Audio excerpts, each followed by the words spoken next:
Well, definitely QI is important in residency training, because QI is an important aspect of all of us here. You know, in terms of our personal life, in terms of our work itself. QI is about making things better. And I'm absolutely convinced that everything can be made better, and especially since your business is a very important one, and also very complex one. So therefore I think it's very important to always try to see, is there a better way of doing this than what we are doing right now?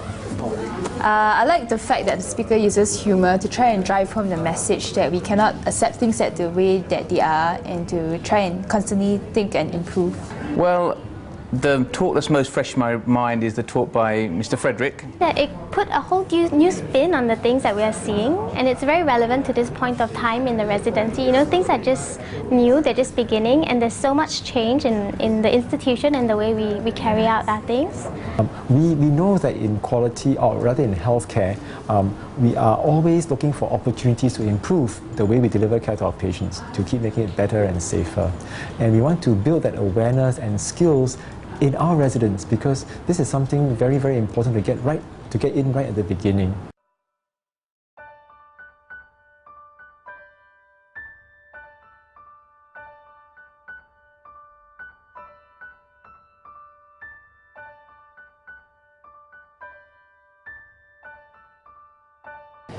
I think whenever we want to do quality improvement, we should pay special attention to the data, because it's from the data that we set our priorities on what quality improvement to do.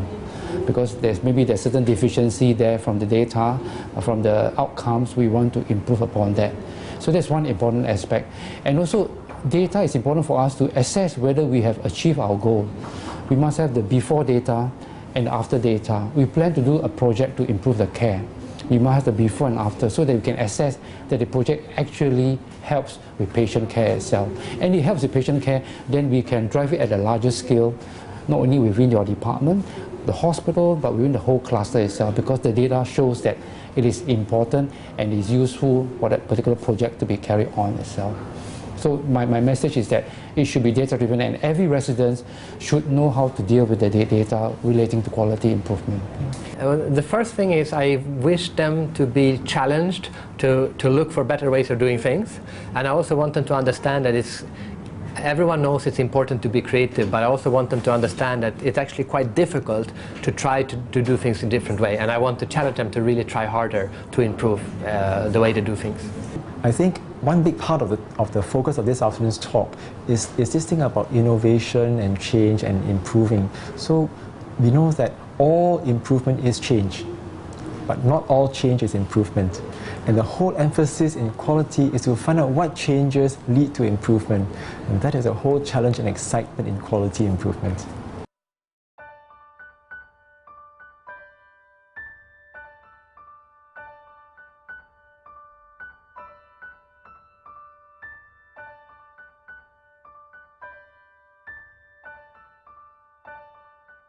The best thing and the most relevant thing was the 10 times 10 times 10 times 10 concept.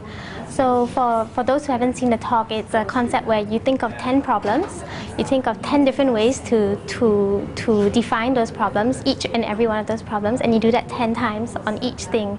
So at the end of it, you get maybe 10,000 different permutations of the same thing, and through that you find solutions that you might not have thought of, but you always knew. And so it would be very good to think of things out of the box in that sense, and use things that you already know to change the world that you have. Okay, well, another point, again, from that last talk was this thing about adopting a patient-centric view. It's all about empathy, in other words, putting yourself in someone else's shoes. So, again, in the hospital environment, we look at it from the doctor's point of view and see how we can make things more efficient.